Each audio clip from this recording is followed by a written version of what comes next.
and welcome to a 24-hour reading vlog. I hope we get lots of reading done today. I have a Patreon 24-hour readathon where we're playing snakes and TBR stacks. We're just rolling as we go, and everybody has their own board since I do have digital boards made. We're all over on my top tier of my Patreon gonna have different roles throughout the 24 hours, which is fun. But we need to start. It is prior to starting. It starts at 5 tonight, but I wanted to get my first roll done so that I could start right at 5. We're gonna have plenty of sprints going tonight. Obviously it'll be over by the time you see this vlog, but we are planning to do more of them over on my Patreon. My 24 and 48 hour readathons are for the top tier only, but we do have a year-long readathon called Read a Hue going on right now for the middle and top tier patrons. So I just put in my Discord and asked like what board I should use, because each person has the option to either use this year's board or last year's board, and Claire was the first person to reply and she said the new board, so we went with the new board. Since this is for a readathon, we're just starting off the board at like 0, and let's do our, oh my god, I'm so scared. 5, okay. 1, 2, 3, 4, 5. Oh my god, okay, that was brilliant. That was the best first roll ever. I rolled the best roll ever, and I got mood read, which is just like insane. Like, what a way to start the readathon. I have these 2 books that are on my March TBR, but like don't have videos to be read for it all. So this is my goal of this readathon, is to read these 2. I think I'm gonna start with my mood read for Moon of the Crested Snow, just because I think leanings will fit more prompts later on the board, where Moon of the Crested Snow could be a little bit harder, and it's short, so I will probably feel like very like accomplished when I read it really quickly. So I am excited to try this one. I will tell you what it's about in a little bit.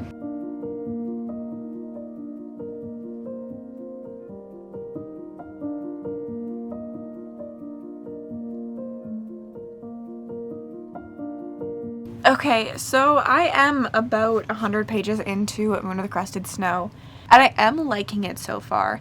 This is more heavy-hitting than I expected it to be.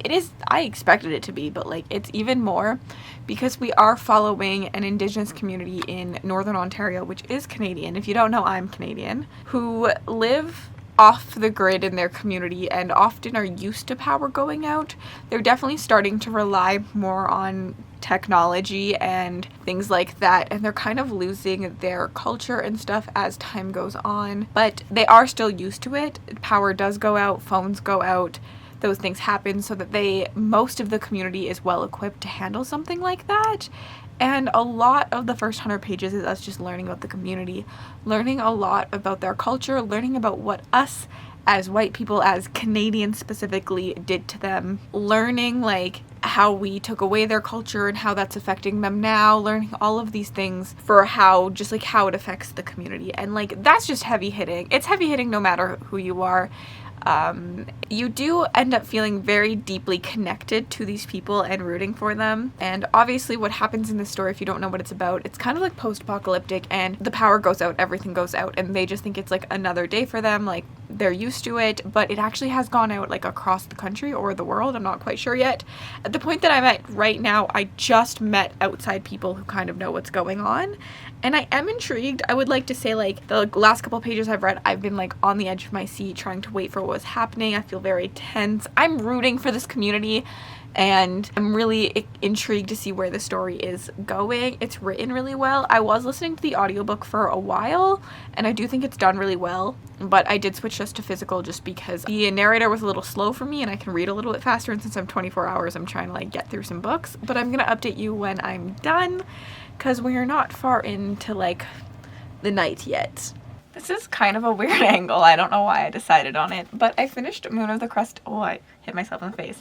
I finished Moon of the Crested Snow. I think I'm giving this one a 3 stars.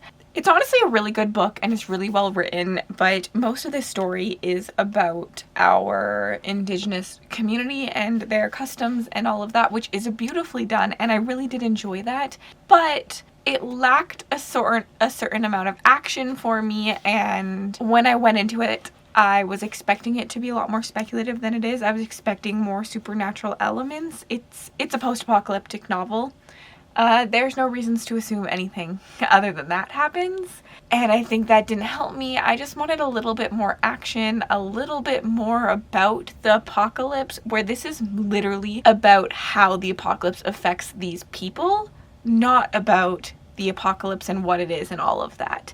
So they're very different novels. I think my expectations were a little bit different, but I do think it was beautifully written, and I understand why a lot of people love it. There are some moments that you feel tense for, but not entirely my type of read. But also I think what's done with the Indigenous community in this is very, very beautiful, and I learned a lot of things, which is sad that I'm learning them, and that's on me. I think I need to do a better job of learning some of these things and like looking and searching for these things, but this author did write very, very beautifully.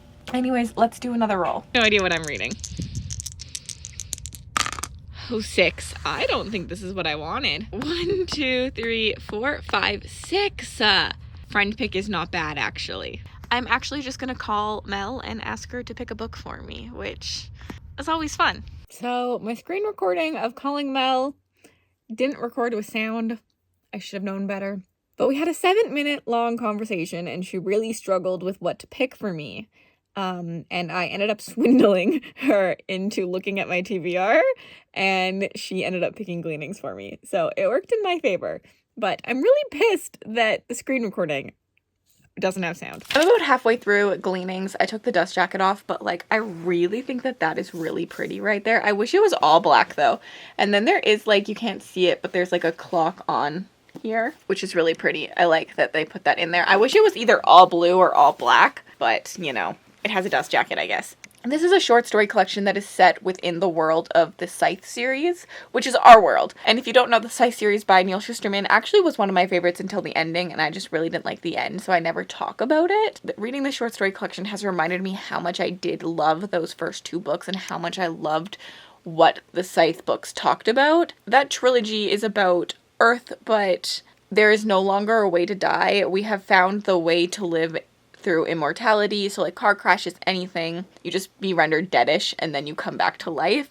But Earth cannot handle overpopulation still, like we haven't figured all that out, and essentially we're just like increasing our population and never decreasing it. So there is the Scythe Dome, and these people train to be scythes, where they go and they glean people, which is like killing people, and it's the only way that people actually can die. It's a really cool, there's a lot of conversations on things and like humanity and power and all of this other stuff. It's just like a really cool setting. I really liked the world building in it. And we also have like the Thunderhead, which is like an AI that is like all knowing, and he's really cool. I actually highly recommend that series, even though I didn't like the ending.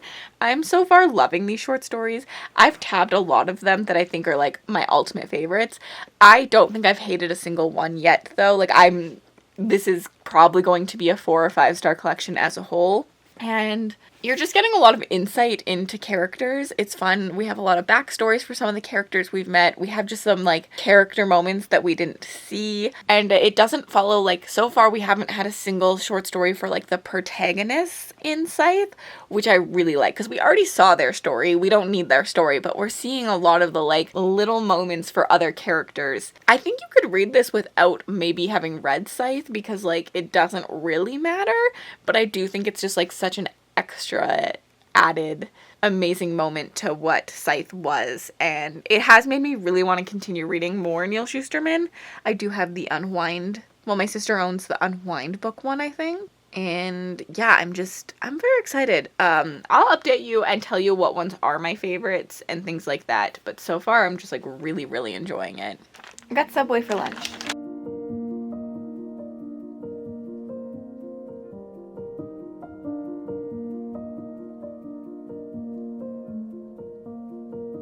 Hi, I had a shower in that sprint. I'm gonna do a face mask, and we're gonna talk to you about Gleanings, because I'm done it. My skin is so dry.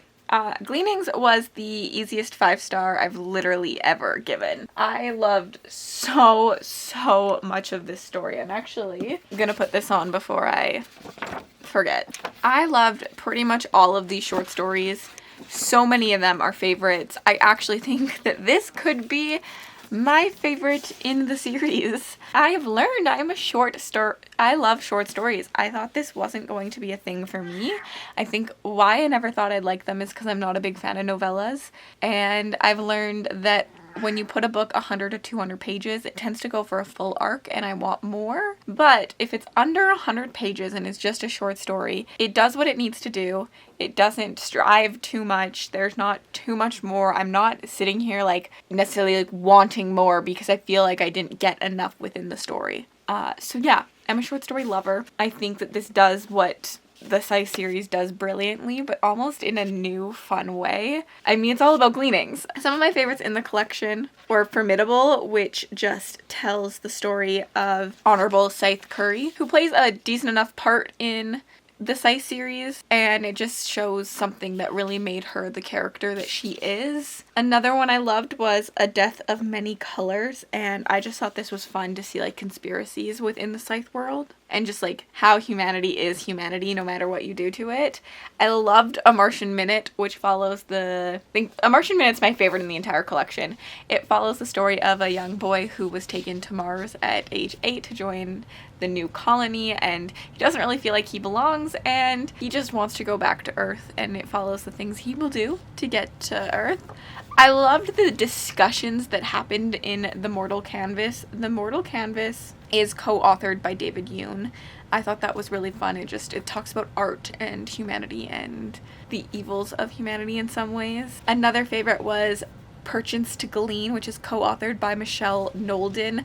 This one was fun because in something about the Scythe world is each Scythe can glean however they want to glean, and this one was really cool because these Scythes glean in dreams. We're following a community that does like communal dreams, and you can like dream with your friends, and the Scythes just glean in dreams. But unlike in other places in the world where it's like illegal to run from a Scythe, you can run, and there's like a fun like chase that happens within the dream. And I just thought it was like a very unique setting, and I think that was something really I loved about the Scythe series, is that like it kept uniquenesses of like different races and cultures and stuff within what is now supposed to be humanity as like an equal. And it's just like, you can't get rid of those things. You can't get rid of what makes humanity human, even if you make us no longer human. And then the last story, actually I lied. The last story might have been my favorite. It was the perfect way to end this collection, A Dark Curtain Rises. It made me not hate the ending of the Scythe series so much. And I thought that was going to be a hard feat to do, but I really, really did enjoy that one and what that meant for the stories. I really, really loved this. I did say earlier that I think you could read it without reading the Scythe series, and I do believe that. You wouldn't know as much as I know, obviously. Like, a lot of things, there's a lot of characters that were like, oh yes, I remember you, and things like that, as well as, like, there are spoilers for the series if you read this without reading the rest of the series, but I don't think that you could not read this without reading the rest of the series. But anyways, it kind of made me sad that I didn't love the ending of the trilogy as much. Maybe one day I'll reread it and see if I like it more on reread, especially knowing some of the things in this. But I definitely recommend this. I think it's my favorite in the entire Scythe world. I really loved these, and I definitely recommend picking up this series. Anyways, on to our next roll. Okay, this will be the last roll, the Readathon most likely, so let's hope to get something good. I don't really think that there's anything that I'm like looking for. 4. 1, 2, 3, 4. Okay, we got Royal. I think I can work with that. Okay, I'm actually doing this now, and we are going to pick up for Royals. Where did I put it? We're gonna pick up The Swordsman's Intent, which is kind of goes against my regular, like, I don't read novellas, but I did like The Swordsman's Lament, and this is just a really short novel, a prequel novel, and it's about the king's royal champion, so I feel like it counts for Royals, and I'm excited to see my thoughts on it. Now to do this. Oh, it's milky and it's getting everywhere. Oh, I didn't think this through. I should have picked a different one. Oh, it's so milky. I also have to be back on sprints in 12 minutes. It's gonna be so cold.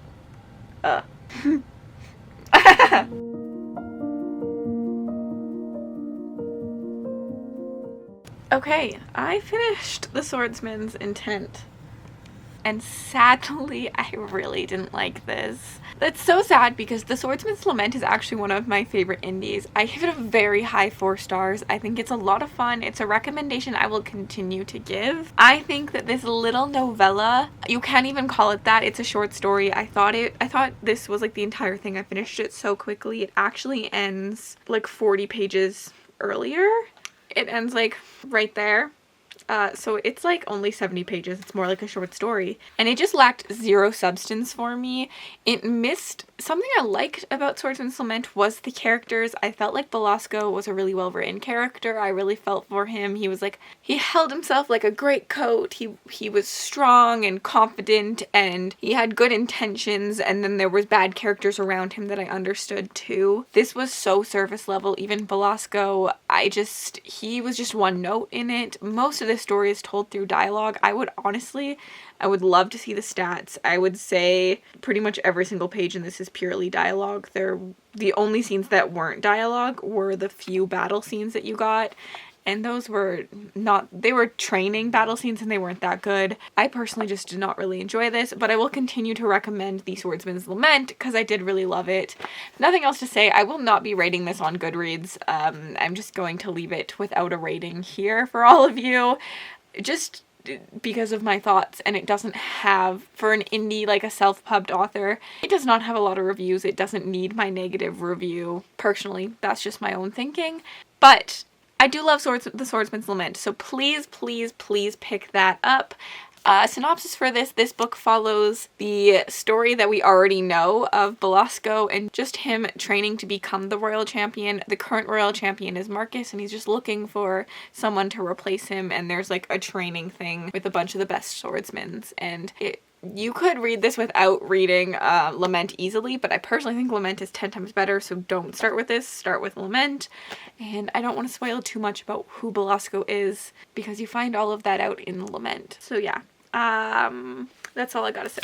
And that brings us to the end of our 24 hours. And before I end this video, I just wanted to pop in here as editing Cassidy because Fantasy Fellowship did reach out to me today, and they told me about their new indie highlight. So once a month, the Fantasy Fellowship is highlighting a new indie author, and they actually do like a buddy read on their Discord server, I think, for that indie author. But on Friday, so tomorrow when you're seeing this video, they do have new submissions that are opening. So if you are an indie author, you should definitely go check that out. I'm not sponsored or anything. I just love indie authors and indie books. And so when they reached out to me to tell me about it, I for sure was like, oh, I'll put it in a video. So letting you know that will be in the description bar for you to check out when it's live.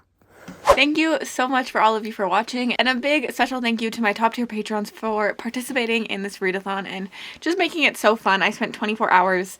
I sprinted last night from like 5 till midnight, and then this morning from like 10 till 5, and I had a lot of people hanging out with me and it was a lot of fun. I read 3 books. 3 books in 24 hours, including sleeping. Is honestly really good. I'm really happy with this. I read a horror, a sci-fi, and a fantasy, which I think is a really good look at just my taste in general. These are probably my 3 main genres, and I really just, honestly, I had a good time. I found a new 5-star, and like, if you know me, this year I'm on a quest for a 5-star every single month, and so far I've succeeded expectations. This is my 5th 5-star of the year, and I only had 10 5-stars last year. So something I'm doing, I think I'm trying to be a little bit more free, a little bit more flexible, picking up more things that I want to read, the times that I want to read them, instead of just being very strict to a schedule for YouTube. And it's really working for me. It's definitely, I'm seeing it show a little bit more that I'm letting myself be a mood reader. The quest for a 5-star every single month this year is so far off to a good start, and regardless of my thoughts on this book, these 2 were still ones I would recommend. Honestly, and like, I would recommend the first of this. Like, this novella, not good, but the real series, really good, and I'm still gonna continue and pick up book 2 in that series and hope that I love it as much as book 1. But yeah, this was just a wonderful little 24-hour readathon. There will be another version coming soon to my patrons. I don't know when. I don't know why I said coming soon. We will be doing another 24-hour or 48-hour Snakes and TBR stacks readathon at some point in the future, and I'm very excited that it worked out so well and that everyone had so much fun rolling. And I just wanted to say a big special thank you to Becca from Becca and the Books, who I think is the founder of the TBR game, and specifically the readathon based on TBR games. Bookopathon is a classic and an idol and so much inspiration. So is Becca. So just a big shout out to Becca, because I feel like doing a TBR game or a TBR game based readathon is really inspired by her. Anyways, have a wonderful day. Thank you for watching this video. If you've made it all the way to the end of this video, you'd like to leave me an emoji to say you were here, leave me some kind of car, some vehicle emoji, because we do have a car crash on this cover. Well, and then if you'd like to connect with me on other platforms, my Bookstagram, my Book Twitter, my Goodreads, and my Patreon, all linked in the description bar below. Have yourselves an absolutely remarkable day.